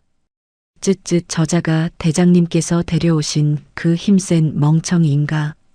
덩치는 산만한데 하는 짓은 영락없는 동네 바보일세. 저런 자가 어찌 칼을 잡고 나라를 지킨단 말인가. 말 조심하게. 대장님이 아끼시는 술친구라지 않는가. 마누라가 무서워 도망 나왔다는데 밥 먹는 꼴을 보니 그 마누라가 왜 바가지를 긁었는지 알겠네 그려. 밥충이가 따로 없어. 병사들의 조롱 섞인 비웃음이 화살처럼 귓전을 때렸지만 돌석은 아랑곳하지 않았습니다. 아니, 오히려 보란 듯이 더 크게 꺼 하고 트림을 하며 바보 흉내를 냈습니다. 하지만 밥그릇에 코를 박고 있는 그의 눈동자만큼은 먹이를 노리는 맹수처럼 번뜩이며 주변을 살피고 있었습니다. 그는 밥을 씹는 것이 아니었습니다. 병영의 구조, 보초들의 교대 시간, 무기고의 위치, 그리고 이괄대장의 막사로 들어가는 비밀 통로. 그 모든 정보를 머릿속에 꼭꼭 씹어 삼키고 있었던 것입니다. 웃어라, 마음껏 비웃어라. 내 놈들이 나를 바보로 볼수록 내 목숨은 길어지고 내 칼날은 더 깊숙이 파고들 테니. 저벅저벅. 그때 훈련도감의 수장인 이괄이 뒷짐을 지고 순실을 돌다 돌석 앞에 멈춰 섰습니다. 자신의 부하가 연병장에서 낮잠을 자고 밥이나 축내고 있는데도 이괄의 표정은 찌푸려지기는커녕 오히려 흡족해 보였습니다. 의심 많고 권력욕 강한 이괄에게 야망이라곤 눈꼽만치도 없어 보이는 돌석의 무식함은 이 살벌한 군영에서 유일하게 경계심을 풀 수 있는 안식처였기 때문입니다. 허허, 우리 돌석이 아오. 밥심 하나는 천하장사로구먼. 그래, 군영 밥은 입에 맞는가? 마누라 잔소리가 없으니 살맛 나지? 헤헤 형님, 여기가 천국 입죠? 고기도 공짜로 주고 잠도 재워주고 저는 평생 여기서 형님 밥이나 축내며 살고 싶습니다요. 충성? 그래. 자네처럼 속 편한 놈이 제일이지. 머리 굴리는 놈들은 골치만 아파. 내 오늘 밤 궁궐 경비 문제로 골치 아픈 문서들을 봐야 하니 자네가 내 막사 앞에서 보초 좀 서게. 딴 놈들은 영 믿을 수가 있어야지. 자네라면 딴 생각 안 하고 우직하게 서 있을 테니. 쿵 이괄은 무심코 그러나 결정적인 기회를 흘리고 말았습니다. 궁궐 경비 문서. 그것은 반정을 준비하는 윤씨 부인과 김유대감이 그토록 찾아 헤매던 궁궐의 뒷문을 열 보물지도였습니다. 돌석의 심장이 미친 듯이 쿵쾅거리기 시작했습니다. 드디어 기회가 온 것입니다. 호랑이가 제 발로 굴문을 열어준 셈이었습니다. 하지만 그의 겉모습은 여전히 이 사이에 낀 고기를 빼내느라 쩝쩝거리는 멍청한 곰일 뿐이었습니다. 깊은 밤 훈련도감 대장 막사 앞 보초를 서던 병사들도 하나둘씩 졸음에 겨워 꾸벅거리는 야심한 시각. 막사 앞을 지키던 돌석은 창을 끌어안고 코를 우렁차게 골며 자는 척하고 있었습니다. 장막 안에서는 이괄이 촛불 아래서 문서를 넘기는 소리, 붓을 놓는 소리가 간간히 들려왔습니다. 돌석은 실눈을 뜨고 막사천에 비친 그림자를 주시했습니다. 이괄의 그림자가 술잔을 기울이더니 이내 책상에 엎드려 움직이지 않았습니다. 잠시 후 드르렁 드르렁 하는 규칙적인 콧꼬리 소리가 밤 공기를 갈랐습니다. 지금이다. 호랑이가 잠들었다. 임자가 말했다. 목숨을 걸어서라도 저 안의 지도를 눈에 담아오라고. 돌석은 소리 없이 몸을 일으켰습니다. 그 거대한 덩치가 움직이는데도 발자국 소리 하나 나지 않았습니다. 마치 사냥을 나선 살쾡이처럼 그는 뼈와 근육의 움직임을 통제하며 숨소리조차 죽였습니다. 그는 품속에서 미리 챙겨둔 기름 먹인 종이와 작은 먹물통을 꺼내 들고 막사 입구의 천을 아주 조심스럽게 걷어 올렸습니다. 스르륵. 막사하는 술 냄새와 묵 냄새가 진동했습니다. 이괄은 책상에 엎드려 세상 모르고 자고 있었고 그가 베고 있는 팔뚝 아래에는 붉은 인장이 찍힌 궁궐 수비 배치도와 암구호 장부가 깔려 있었습니다. 가장 위험한 곳에 가장 귀한 보물이 놓여 있는 형국. 돌석은 마른 침을 삼켰습니다. 저 지도를 꺼내려면 호랑이의 머리를 들어 올려야 했습니다. 조금이라도 실수하면 그 즉시 칼이 목을 벨 것입니다. 이마에서 흐른 식은 땀이 눈을 찔렀지만 그는 닦아낼 여유조차 없었습니다. 두근두근 사각사각 돌석은 떨리는 손을 진정시키며 드러난 지도의 절반을 미친 듯이 베끼기 시작했습니다. 궁궐 북문의 교대 시간, 화약고의 열쇠 관리자, 그리고 금군 대장의 동선. 그는 글을 잘 몰랐지만 지도의 그림과 숫자는 기가 막히게 기억했습니다. 그는 곰의 탈을 쓴 여우가 되어 적의 심장부를 종이 위에 옮겨 담았습니다. 이제 마지막 이괄의 팔 밑에 깔린 나머지 절반을 확인해야 할 차례. 돌석이 조심스럽게 이괄의 소매 끝을 들어 올리던 바로 그때였습니다. 누구냐?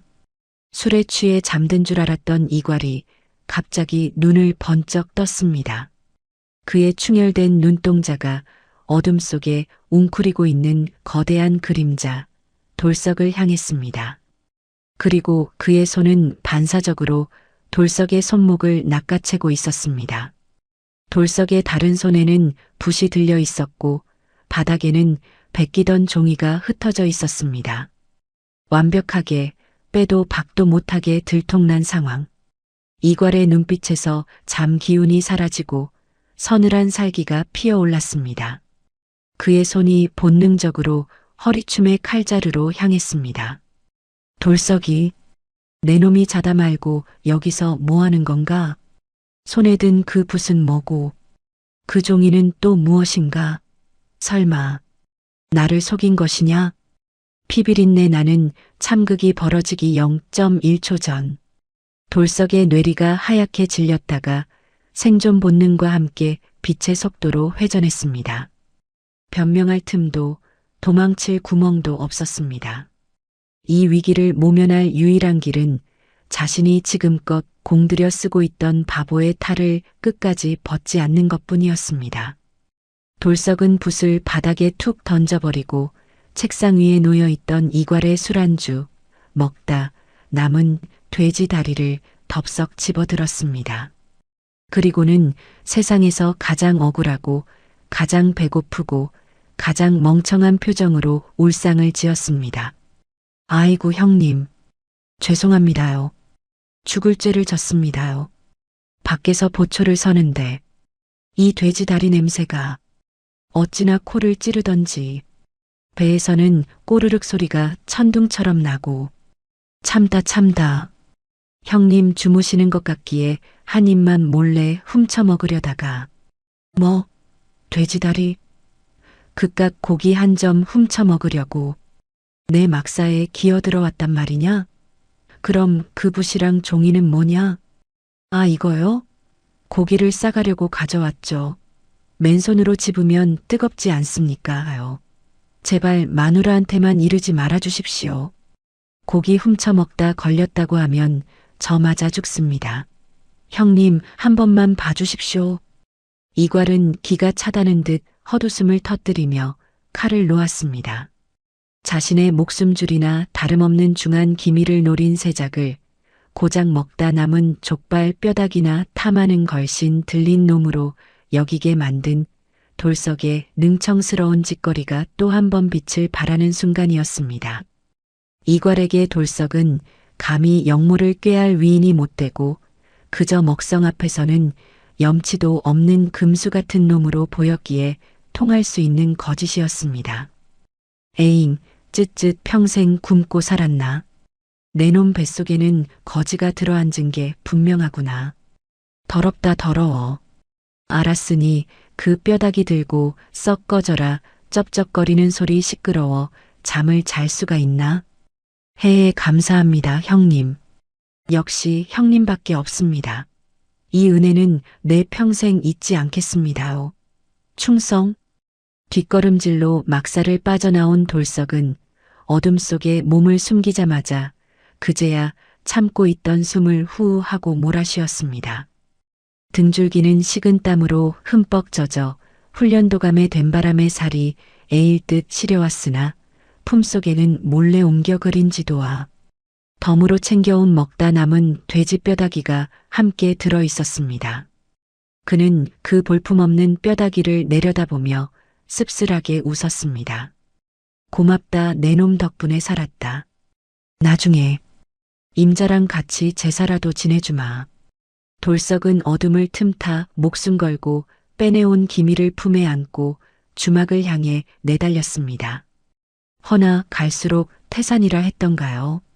숨 걸고 기미를 빼내는 일보다 더 넘기 힘든 고비가 기다리고 있었으니 이미 낌새를 챈 포도대장이 이끄는 포졸들이 주막을 물샐 틈 없이 에워싸고 있었던 것입니다. 과연 이 훔쳐온 지도는 무사히 반정군의 손에 들어갈 수 있을까요? 가장 더럽고 냄새나는 곳에서 피어날 기지가 필요한 순간이 다가오고 있었습니다. 칠흑 같은 어둠이 내려앉은 남대문 밖, 척박한 주막. 평소라면 취객들의 흥타령과 젓가락 장단 소리가 흘러나왔을 이곳은 지금 살기 등등한 광군들의 말발굽 아래 처참하게 짓밟히고 있었습니다. 탐욕스럽기로 소문난 포도대장이 이 주막에 영모의 징후가 있다는 첩보를 입수하고 늑대떼 같은 병사들을 이끌고 들이닥친 것입니다. 그는 번들거리는 눈으로 마당 한가운데 뒷짐을 지고 서서 병사들이 멀쩡한 술독을 깨부수고 방바닥을 뜯어내는 광경을 즐기고 있었습니다. 그의 표정에는 나라를 위한 충성심 따위는 없었습니다. 오직 역적을 잡았다는 공을 세워 한몫 챙기려는 비릿한 욕망만이 꿈틀거리고 있었습니다. 방금 전 마돌석이 목숨을 걸고 훔쳐온 궁궐 수비지도 그리고 윤씨 부인의 품속에 숨겨진 그 종이 한 장이 발각되는 순간 돌석은 물론이요 반정을 도모하는 수백 명의 목이 추풍낙엽처럼 떨어질 절체절명의 위기였습니다. 흐흐흐. 여봐라 주모. 내 들자 하니 이곳에 밤마다 수상한 사내들이 드나든다지. 그들이 남기고 간 불온한 문서가 있을 터인데 순순히 내놓으면 목숨은 부지하게 해주마. 내 서방 놈도 어디론가 튀었다지. 그놈이 들고 튄 게 무엇이냐? 포도대장의 협박에 주막의 식모들은 벌벌 떨며 주저앉았습니다. 하지만 윤씨 부인은 눈 하나 깜짝하지 않았습니다. 지금 그녀에게 필요한 것은 명문가 규수의 기품이 아니라 시장통에서 잔뼈가 굵은 억척 주모의 뻔뻔함이었습니다. 그녀는 허리에 손을 얹고 장사 망친 주모의 표독스러움을 온몸으로 뿜어내며 부엌에서 뛰쳐나왔습니다.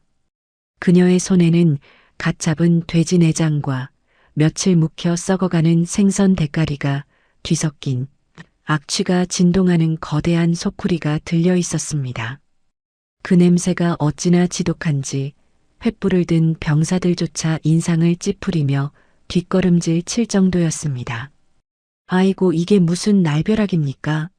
나으리, 영모라니요. 하루 벌어 하루 먹고 사는 국밥집의 영모가 웬 말입니까? 나으리네 군졸들이 들이닥치는 바람에 손님들이 다 도망가서 오늘 준비한 고기랑 생선이 다 썩게 생겼지 않습니까? 이거 다 물어내십시오.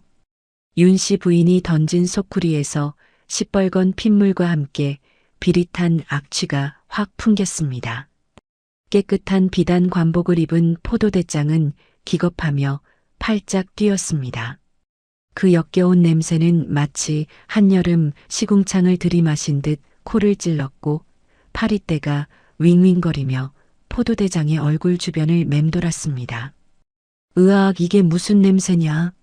치워라 당장 치우지 못할까? 이 천한 여편네가 감히 광군 앞에서 오물을 투척해. 문서를 내놓으라니까 웬 생선 썩은 걸 들이대. 천하다니요. 이게 우리 밥줄입니다. 문서? 종이 조각이 돈이 됩니까? 밥이 됩니까? 우리는 그런 거 모릅니다. 정 찾고 싶으시면 이 내장 속이라도 뒤져보십시오. 아니면 저기 펄펄 끓는 가마솥 국물이라도 다 퍼내서 확인하시던가요? 아이고 내 팔자야. 관아에서 사람 굶겨 죽인다. 윤 씨 부인의 기세는 실로 대단했습니다. 그녀는 포도대장의 멱살이라도 잡을 기세로 달려들며 악취나는 생선 내장을 맨손으로 집어들어 그의 눈앞에 들이밀었습니다. 그녀의 손가락 사이로 검붉은 피와 내장이 뚝뚝 떨어졌습니다. 그 광기 어린 모습에 천하의 포도대장도 질려버리고 말았습니다. 그는 영모고 뭐고 이 지독한 냄새와 표독스러운 여인에게서 벗어나고 싶은 마음뿐이었습니다. 우욱 에이제 소음 붙었네. 알았다 알았어. 문서는 없는 모양이니 저리 치워라. 썩 꺼져. 여봐라 철수한다. 여기 계속 있다간 옷에 똥물 튀겠다. 어서 가자. 포도대장이 등을 돌리려는 찰나 윤 씨 부인의 눈빛이 차갑게 빛났습니다. 이대로 보내면 의심의 불씨가 남을 터. 그녀는 혹여나 생길지 모를 뒤탈을 막기 위해 확실한 뒷단속을 준비했습니다. 그녀는 저고리 추만에서 미리 챙겨둔 묵직한 엽전 쌈지를 슬그머니 꺼내 들었습니다. 방금 전까지의 표독스러움은 온데간데 없고 세상 억울하고 비굴한 장사치의 얼굴로 돌변한 그녀는 포도대장의 소매를 살며시 잡았습니다. 나으리 가시는 길에 노잣돈이나 하시지요. 저희가 무식해서 나라법은 모르오나 이 주막이 계속 장사를 해야 나으리께도 따박따박 술까? 아니 정성을 바치지 않겠습니까? 오늘 일은 쥐새끼 한 마리 못 본 걸로 해주십시오. 네. 묵직한 돈주머니가 소매로 들어오자 포도대장의 구겨진 미간이 봄눈 녹듯 펴졌습니다. 그는 탐욕스러운 눈으로 주머니의 무게를 가늠해 보더니 짐짓 근엄한 척 헛기침을 했습니다. 그에게 윤 씨 부인은 역적이 아니라 그저 뇌물을 바치는 물주로 보였기 때문입니다. 흠흠, 내 주모의 딱한 사정을 봐서 이번만 넘어가 주지. 그래 장사를 하려면 눈치가 빨라야지. 대신 앞으로 수상한 놈들이 얼씬거리면 즉시 보고해야 할 것이야. 알겠느냐? 명심하겠습니다. 나으리, 살펴가십시오. 포도대장과 광군들이 사라지자 주막에는 다시 무거운 정적이 감돌았습니다. 긴장이 풀린 탓일까요? 구석에 숨죽이고 있던 주모의 몸종이 다리가 풀려 주저앉았습니다. 하지만 윤 씨 부인은 쉴 틈이 없었습니다. 그녀는 떨리는 손으로 대문을 걸어 잠그고는 마당 한가운데 던져두었던 그 악취나는 소쿠리로 달려갔습니다. 그녀는 주저없이 시뻘건 생선 내장과 돼지 창자 속으로 고운 손을 집어넣었습니다. 비릿한 냄새가 코를 찔렀지만 그녀의 표정은 보물을 찾는 사람처럼 절박했습니다. 그리고 잠시 후 그 비릿한 오물더미 깊숙한 곳 썩은 생선 대가리 속에 쑤셔 박혀있던 기름종이 뭉치를 꺼내 들었습니다. 그렇습니다. 남편 마돌석이 훔쳐온 궁궐 수비지도는 바로 그 악취나는 쓰레기 더미 속에 숨겨져 있었던 것입니다. 포도대장이 냄새에 질려 코를 막고 외면했던 바로 그곳에 조선을 뒤집을 비밀이 들어 있었습니다. 그녀는 기름종이에 묻은 핏물을 치맛자락으로 닦아내며 안도의 한숨을 내쉬었습니다. 다행이다 무사하다. 이 냄새나는 생선 내장이 우리 서방님과 동지들의 목숨을 살렸다. 그 시각 훈련도감의 막사. 밤새 보초를 서던 척하며 마음을 졸이던 마돌석은 멀리 남대문 밖 주막의 굴뚝에서 피어오르는 하얀 연기를 보며 주먹을 불끈 쥐었습니다. 부인이 보낸 신호였습니다. 성공했다. 지도는 무사하다는 뜻의 하얀 연기였습니다. 임자는 정말 천하의 여장부요. 고생했소, 정말 고생했소. 이제 내 차례군. 내일 밤 이 곰 같은 힘으로 당신에게 새 세상을 안겨주겠소. 윤씨 부인의 기지로 지도는 무사히 김유대감의 손에 들어갔습니다. 그리고 다가온 운명의 날, 계년 3월 12일, 반정군이 집결하기로 한 홍제원 들판에는 비장한 전운이 감돌고 있었습니다. 하지만 약속된 시간이 다 되어가는데도 총대장인 김유가 나타나지 않고 있었습니다. 병사들 사이에서 동요가 일기 시작했습니다. 대장이 도망갔다. 정보가 센 것 아니냐. 공포가 전염병처럼 번지며 대열이 무너지려는 찰나. 어둠 속에서 거대한 도끼를 든 사내가 말머리를 돌려 앞으로 나섰습니다. 이제 멍청한 곰의 탈을 벗어던지고 진짜 장군의 칼을 뽑아들 시간이 온 것입니다. 운명의 날이 밝았습니다. 계년 3월 12일 서쪽 홍제원 들판에는 칠흑 같은 어둠을 틈타 썩어 빠진 세상을 뒤집으려는 반정군이 구름처럼 몰려들었습니다. 그들의 입에서는 하얀 입김이 뿜어져 나왔고 손에 쥔 창검은 달빛을 받아 서늘하게 번뜩였습니다. 하지만 그들의 눈빛에는 결기보다는 불안이 더 짙게 깔려 있었습니다. 약속된 시간이 지났건만 총대장인 김유가 나타나지 않았기 때문입니다. 살을 애는 듯한 밤바람 속에서 병사들의 동요는 삽시간의 들불처럼 번져나갔습니다. 여기저기서 수군거리는 소리가 공포를 부채질했습니다. 어이 김서방, 대장님이 왜 안 오시는 건가? 혹시 정보가 새어나가서 도망치신 거 아닌가? 우리 다 함정에 빠진 거 아니냐고. 조용히 해. 하지만 분위기가 심상치 않아. 관군들이 매복해 있으면 우린 다 죽은 목숨이야. 돌아가야 하는 거 아니야? 지금이라도 도망쳐야. 군심이 요동치고 대열이 무너질 듯 술렁이던 바로 그때 어둠 속에서 거대한 그림자 하나가 말머리를 돌려 흔들리는 병사들 앞으로 천천히 걸어 나왔습니다. 화려한 갑옷도 번쩍이는 투구도 없이 낡은 가죽 갑옷에 거대한 손도끼 하나를 허리춤에 찬 사내 국밥집 남편 마돌석이었습니다. 그는 평소의 어눌한 말투와 바보 같은 웃음을 벗어던졌습니다. 그의 눈은 지난 5년간의 서름과 아내를 향한 맹세로 붉게 타오르고 있었습니다. 그는 뱃속 깊은 곳에서 끌어올린 우렁찬 포효로 겁먹은 군사들의 혼을 깨웠습니다. 모두 입 닥쳐라. 대장이 늦는 것이 두려우냐? 아니면 실패해서 목이 달아날 것이 두려우냐? 장난기라곤 찾아볼 수 없는 그의 서슬 퍼런 눈빛에 수천의 병사들이 압도되어 숨을 죽였습니다. 돌석은 품속에서 아내가 생선 내장 속에 숨겨서 빼내온 아직 비릿한 냄새가 가시지 않은 궁궐 지도를 꺼내 높이 치켜들었습니다. 그 지도가 횃불빛을 받아 붉게 빛났습니다. 이 지도가 보이는가? 내 안 사람은 고작 국밥을 팔면서도 이 지도를 구하기 위해 목숨을 걸었다. 아녀자도 서방을 위해 목숨을 거는데 불알 두 쪽 찬 사내놈들이 무섭다고 꽁무니를 뺄 텐가. 부끄럽지도 않으냐? 너희들 마누라와 자식 새끼들 볼 면목이 있느냐 말이다. 대장이 안 오면 내가 선봉에 선다.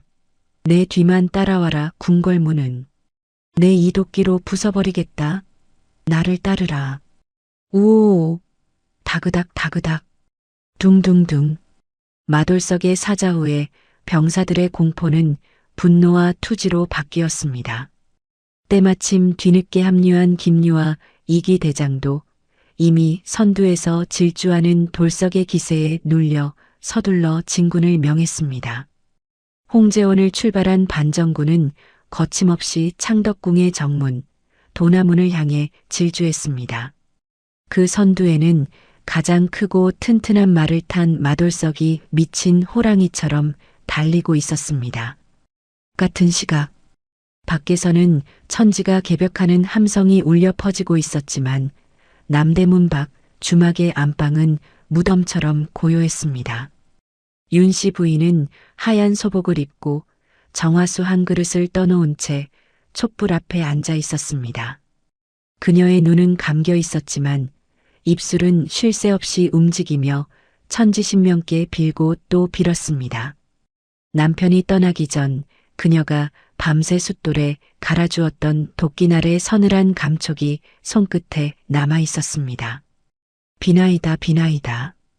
제서방님은 힘은 세지만 겁이 많고 마음이 여린 사람입니다.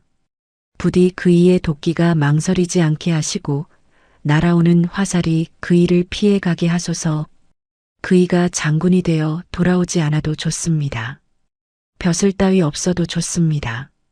그저 살아서 제 곁으로 돌아와 국밥 한 그릇 먹을 수 있게만 해주소서. 촛불이 바람도 없는데 위태롭게 흔들렸습니다. 윤씨 부인은 가슴을 부여잡았습니다.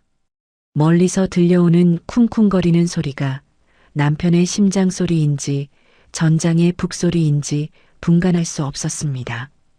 그녀의 눈에서 떨어진 눈물 한 방울이 바닥을 적셨습니다. 반정군이 창덕궁 도나문에 당도하자 성벽 위에서 화살이 비 오듯 쏟아졌습니다. 굳게 닫힌 성문은 철옹성처럼 버티고 있었고 훈련도감의 정예병들이 길을 막아섰습니다. 선봉에 선 병사들이 주춤거리며 뒤로 물러나려던 찰나 마돌석이 말에서 뛰어내렸습니다. 그는 쏟아지는 화살을 갑옷으로 튕겨내며 성문 앞으로 성큼성큼 걸어갔습니다. 그의 눈에는 오직 굳게 닫힌 빗장만이 보였습니다. 임자 보고 있소? 내가 당신이 말한 그 호랑이가 되는 걸 똑똑히 보여주겠소. 그동안 주막에서 수천 번, 수만 번 장작을 패며 단련된 어깨 근육이 꿈틀거렸습니다. 윤씨 부인이 장군감이 되어야 한다며 시켰던 그 혹독한 육체 노동이 오늘을 위한 수련이었음이 증명되는 순간이었습니다. 돌석은 기압과 함께 거대한 도끼를 머리 위로 치켜들었습니다. 그의 도끼날이 새벽의 여명을 받아번쩍였습니다. 비켜라, 이 문은 내가 연다. 쩌저저. 단 한 번의 일격. 수백 년을 버텨온 도나문의 굵은 빗장이 마돌석의 도끼 아래 썩은 지푸라기처럼 쪼개졌습니다. 성문이 괴로운 비명을 지르며 열리자 돌석은 피 묻은 얼굴로 뒤를 돌아보며 포효했습니다. 그 모습은 흡사 산을 옮기는 역발산 기계새의 항우와도 같았습니다. 문이 열렸다. 밟고 넘어가라. 새 세상이다. 와. 홍수처럼 밀려드는 반정군 앞에 수비군은 속수무책으로 무너졌습니다. 마돌석은 곰 같은 힘으로 적들을 날려버리며 왕이 있는 대전으로 길을 텄습니다. 그의 눈에는 더 이상 멍청한 국밥집 남편의 기색은 없었습니다. 오직 아내와의 약속, 세상을 바꿔서 돌아오겠다는 그 약속 하나만이 그를 불사신으로 만들고 있었습니다. 어둠이 걷히고 동쪽 하늘에서 붉은 해가 떠오르고 있었습니다. 그것은 새로운 권력의 탄생이자 한 부부의 운명이 완전히 뒤바뀌는 여명의 빛이었습니다. 반정이 성공하고 며칠 뒤 피비린내와 화약 연기가 자욱하던 한양도성은 언제 그랬냐는 듯 축제의 열기로 들끓고 있었습니다. 새로운 임금이 등극하고 농공 행상이 이루어진 그날, 특히 남대문 밖 그 허름하고 기울어져 가던 국밥집 앞에는 구경꾼들이 구름대처럼 몰려들어 발 디딜 틈조차 없었습니다. 멀리서부터 땅을 울리는 웅장한 북소리와 함께 금이 환영하는 개선장군의 행렬이 모습을 드러냈기 때문입니다. 그 행렬의 가장 앞 눈부시게 하얀 백마 위에는 며칠 전까지만 해도 장작을 패고 맷돌을 갈던 산에 마돌석이 앉아 있었습니다. 기름때 절은 무명옷은 온데간데 없고 황금색 용무늬가 수놓아진 관복을 입고 덥수룩하던 수염을 말끔하게 다듬은 그의 모습. 그 위풍당당한 자태는 영락없이 하늘이 내린 대장군이었습니다. 사람들은 그를 보며 믿기지 않는다는 듯 눈을 비비며 탄성을 질렀습니다. 이복의 저 사람, 그 국밥집 남편 맞는가? 그 곰 같은 머슴말일세. 옷이 날개라더니 이제 보니 관훈장이 환생한 것 같구먼. 저 눈빛 좀 보게. 그 마누라가 보통이 아니라고 했지? 남편을 장군 만들려고 그리 억척을 떨었다지 않는가. 역시 여자는 남자를 하기 나름이야. 대단하다 대단해.